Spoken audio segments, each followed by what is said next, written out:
Ocala,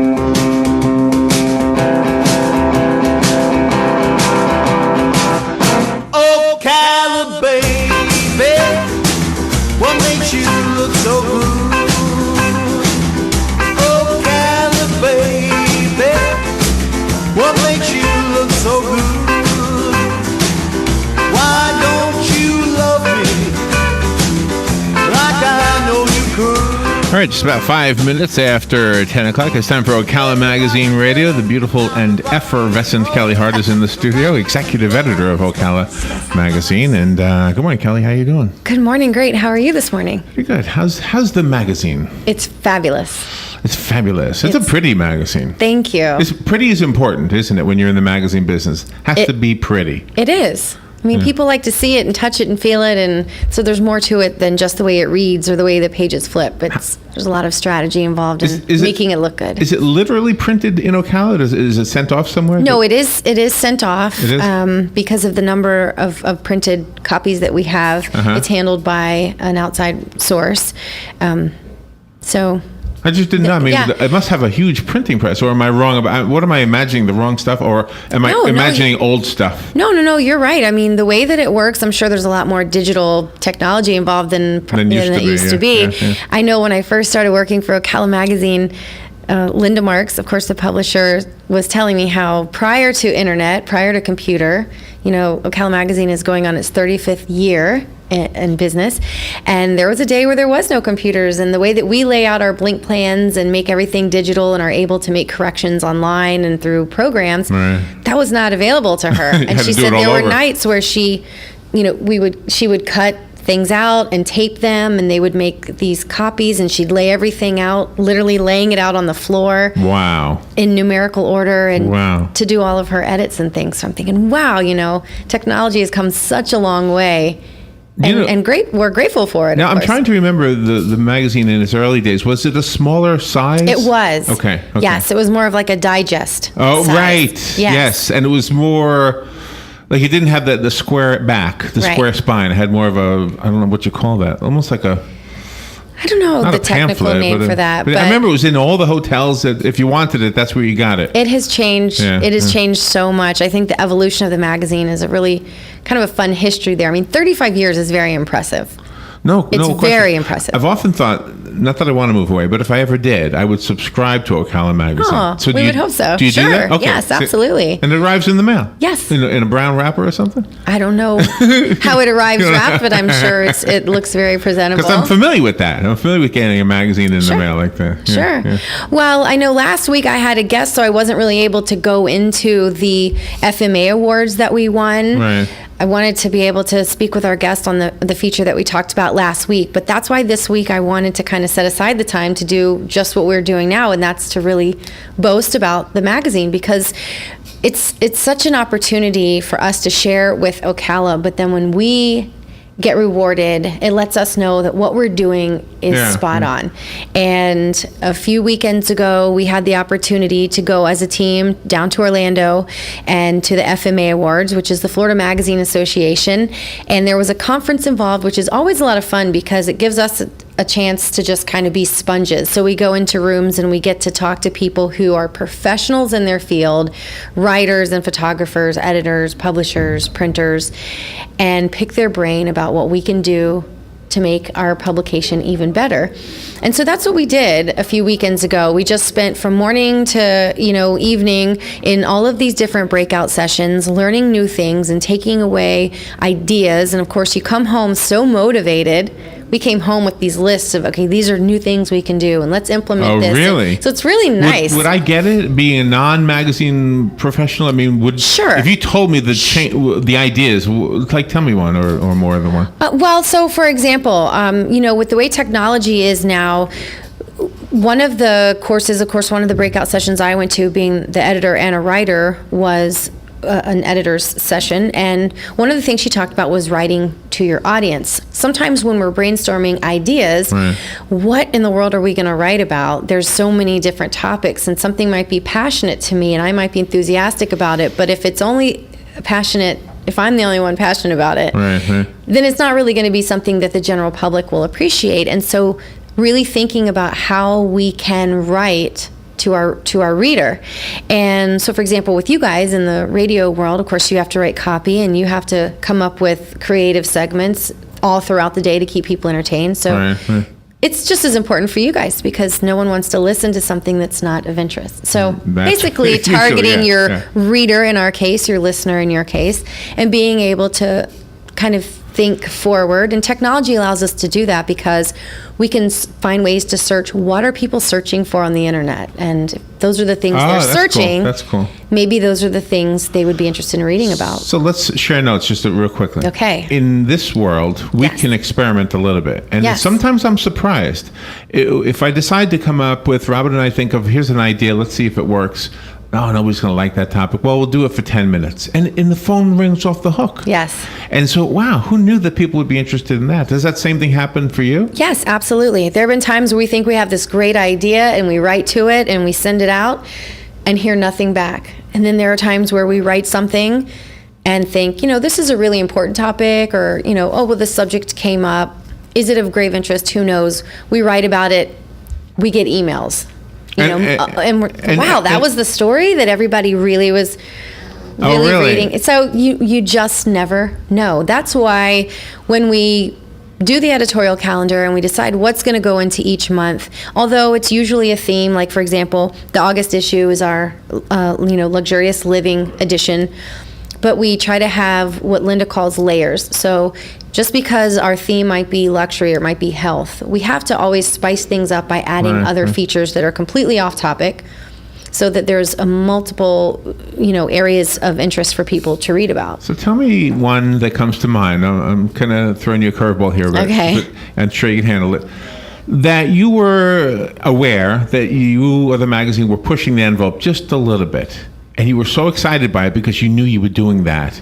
Is there one that comes to mind? One story that you've told us about, or maybe that somebody else covered? Well, I know one of the things that we did, which actually, when the FMA awarded us Best Consumer Magazine in the state of Florida, which was a phenomenal award for us to bring home, of course, the judges will provide notes, things that as they were reviewing the magazine, different notes. Like feedback that feedback that we get, use. Things to help, here's were some really great points, keep doing this, here's some things you could work on.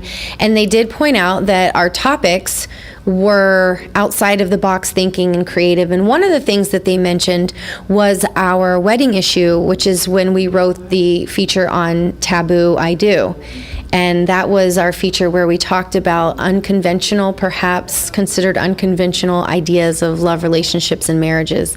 Be it same-sex marriage, marriage. I know one of the people that we featured, I think her husband was some good maybe 40 or 50 years older than her. Oh, wow. So very unconventional, but love being limitless. It's not an age thing, it's not a race thing, or a cultural thing. It's simply who you love. So when we really started brainstorming the concept for that article, I thought, okay, this is going to be one of those things.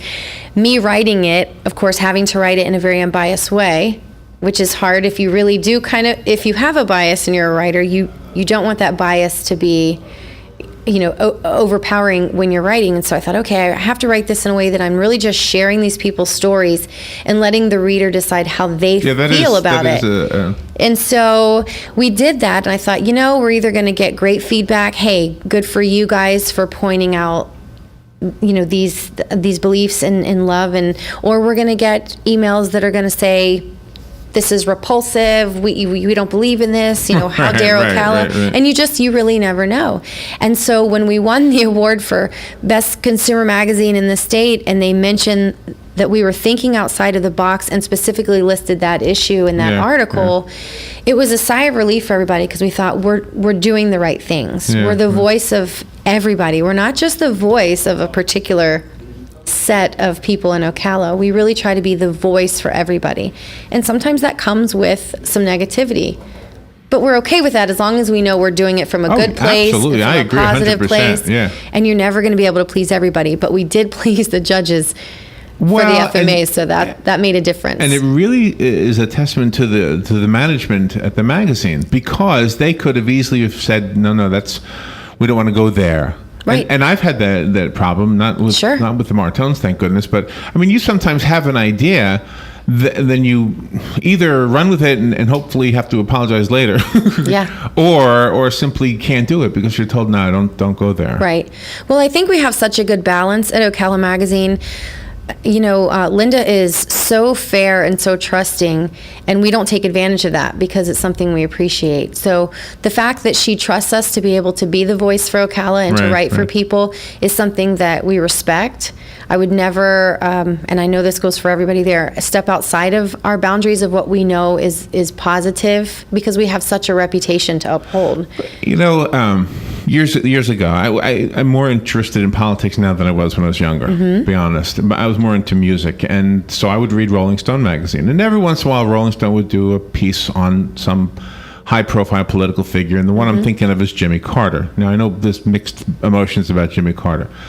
But the magazine wasn't political. Oh, the article wasn't political. It was more about the man. And I loved it. You guys did that wonderful article about Sheriff Blair. Yes. It was kind of the same feeling. It was that, Sure. oh, wow, you get to know this guy who I've been with, but you know what? I've never really known him. It's kind of like, well, almost everybody who comes in here, I know you. Right. If I bump into you, but I mean, we never hung out. Sure. And so it's kind of like having an opportunity to hang out, even though we really haven't hung out. Right. So- And that's exactly what the magazine tries to do. We want to get inside of people's lives. When we profile people, we want to know, what are they beyond just the physician?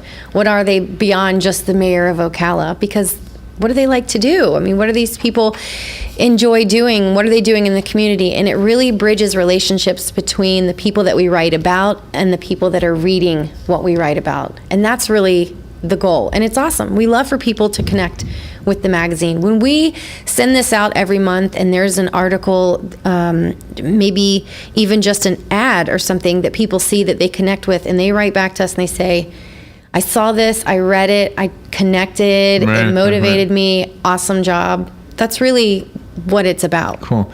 We need to take a little break. Okay. We've got weather in a couple of spots, and we'll be right Very back. good. Kelli Hart is here. This is Ocala Magazine Radio, and we'll be right back.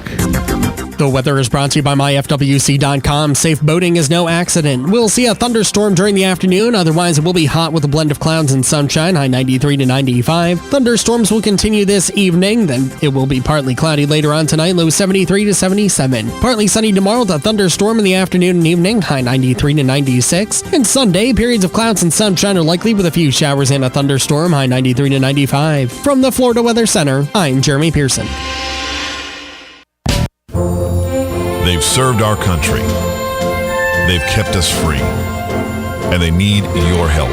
We're sitting in Veterans Park. You can't sit here not realizing that you're surrounded by heroes. There are a lot of heroes in our community. A lot of heroes, unfortunately, are not in good financial shape. They're hurting both physically and financially. We step in and help directly. Our role is to reach out to them. We're there to help the veteran. We do counseling. We do outreach. Sometimes it's just coming into the office and sitting down and saying, hey, I've got a problem, and you're talking to another veteran who understands that problem. Everybody who works for the Vets Helping Vets are awesome, and they are so kind to everybody. They're like my second family. They really are. They have been there during the holidays. I have gotten unexpected visits, assistance. Vets Helping Vets of Marion County needs your help. Call today, 352-433-2320, and pledge your support to Vets Helping Vets of Marion County. It really has been a blessing.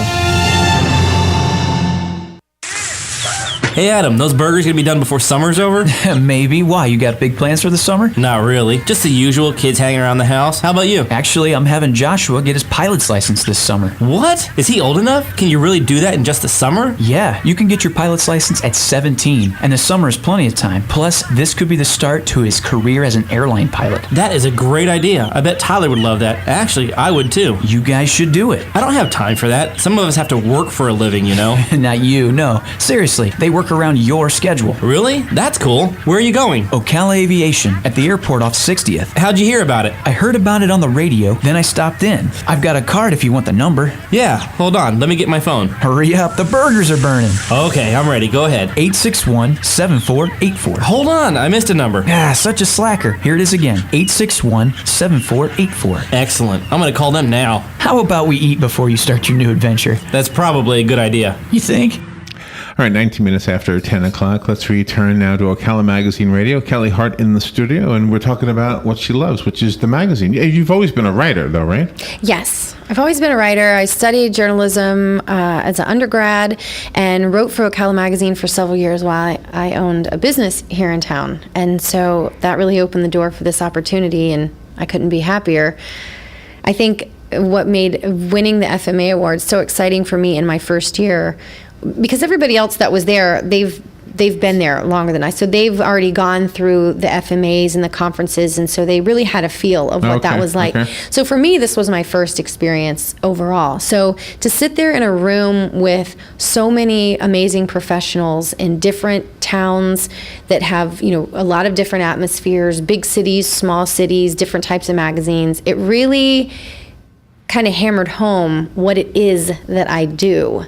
Just even, seeing what other people do outside of Ocala, but they're doing what I'm doing and how it impacts the world. I mean, there are movements that have started simply because a writer put, pen to paper and exposed something or, shared a story that created some movement. And so what we do is really powerful.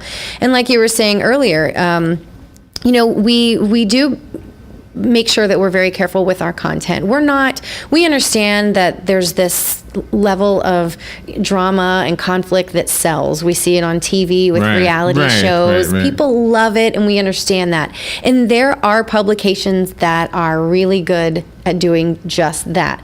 The same way there are certain radio programs that do just that. They like to stir up controversy, and people love it, and we understand that, and we respect those types of industries. However, that's just not Ocala Magazine, and just like it's not WOCA. We have a great reputation in the community with a really high standard for excellence, and we make sure that when we put together content, it's something that anybody can read and be proud of, whether they agree with it or not, whether it's something that's even of importance to them. If they read it and understand what our levels are, what our standards are, they'd have to agree that we're following through and something that Ocala can be proud of.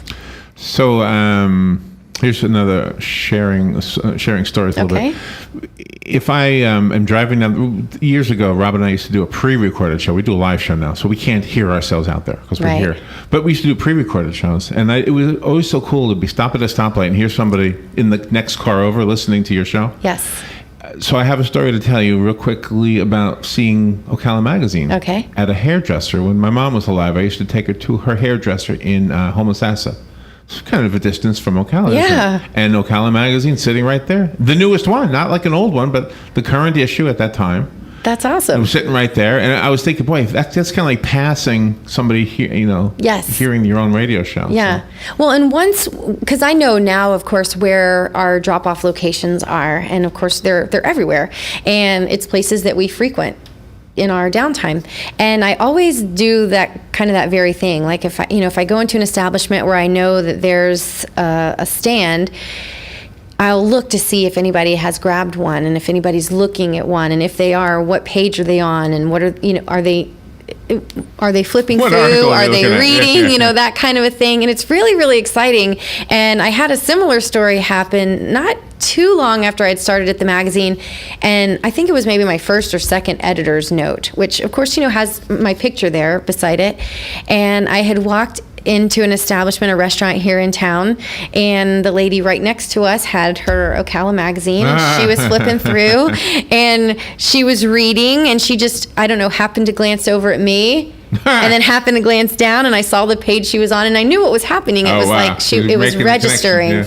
Yes, and it happened to my mom just a week or so ago in a doctor's office. She said a gentleman sat down and picked up Ocala magazine and had rave reviews. I love this magazine, and was flipping through and said something about, this editor here, she looks, fairly young, and, I wonder how long she's been there, and, I read her articles, and of course now here's my mom. Oh, wow. He's like, I wonder, if she's from here and stuff, and my mom said, yeah, she's from here, and he was like, oh, well, how would you know that? She said, that's my daughter. And he goes, oh my gosh, I'm glad I didn't say anything. Glad I said good stuff. Yeah. But it's really, it's amazing when those kinds of connections happen, because that's what we want. We want people to see Ocala magazine and recognize it for quality. And I think with beyond a shadow of a doubt, that's exactly what's happening.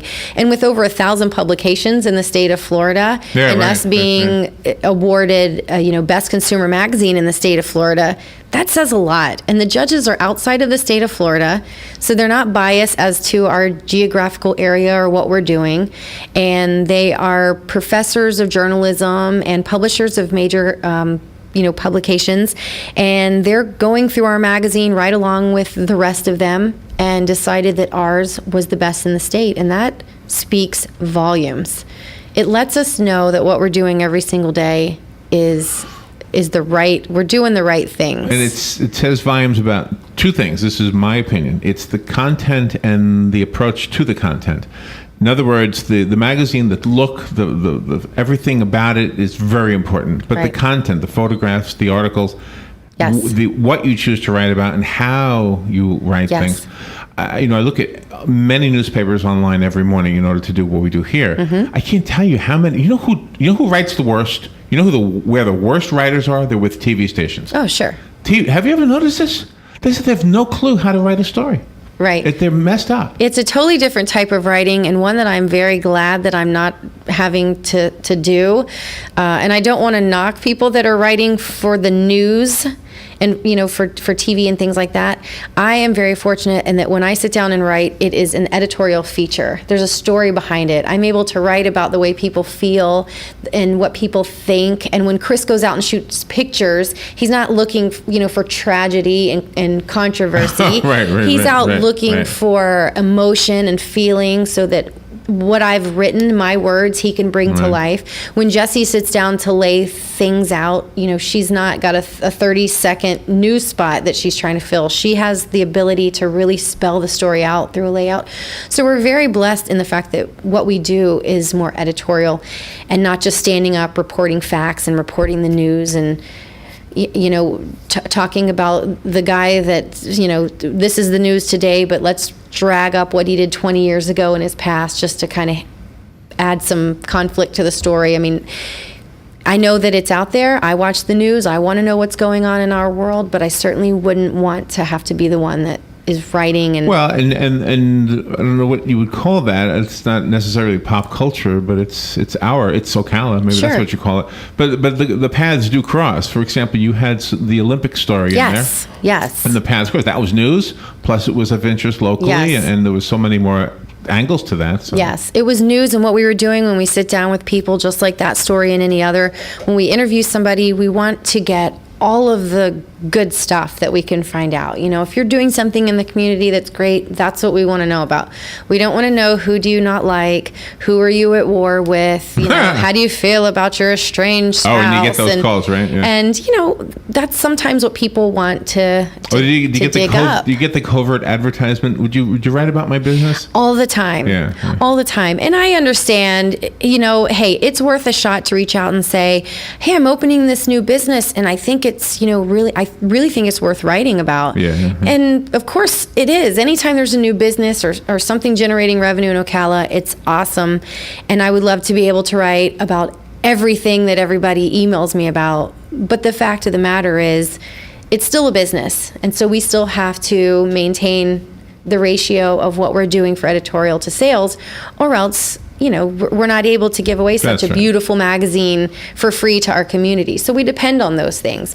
But we do want people to understand they always have the opportunity to advertise, and it is not wasted dollars, because it's much more than just an ad on a page. It's an ad in a page of the state of Florida's best consumer magazine, which is huge. But it's things like this. It's radio spots, it's social media, it's us connecting with you and building these relationships with our clients. We don't just print the pages and then not think of you again. I know me personally, if I need to go eat or to buy something or get a tire changed, I always say, who advertises with us? If they're supporting Ocala Magazine, I want to support them. If there's somebody I can use, that's my first go-to person. And I think that's what makes business flourish, and our clients hopefully recognize that we do reach out and go over and beyond. And I think when you work somewhere that makes you so happy and everybody really works together as a team, I can write all day long, but without photography, without layout, we all are integral parts of what makes Ocala Magazine successful. And we truly are a team, but we work together so well, and we all really have the same common goal in mind. And when you're that happy at your job, it makes doing what we do that much easier.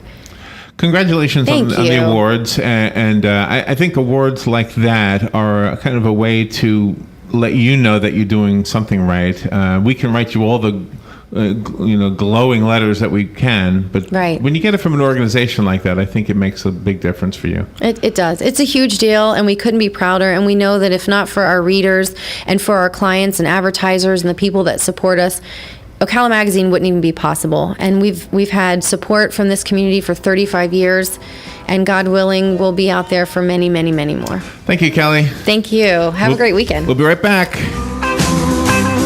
Leveling warnings about the terror group behind the killing of American journalist James Foley. The Pentagon says this terror group, ISIS or ISIL, is sophisticated, has money, and has a haven in Syria. Critics say the Obama administration, in particular the president, has not explained a cohesive strategy to go after these terrorists. Fox's Molly Henneberg. In Ferguson, Missouri, another night of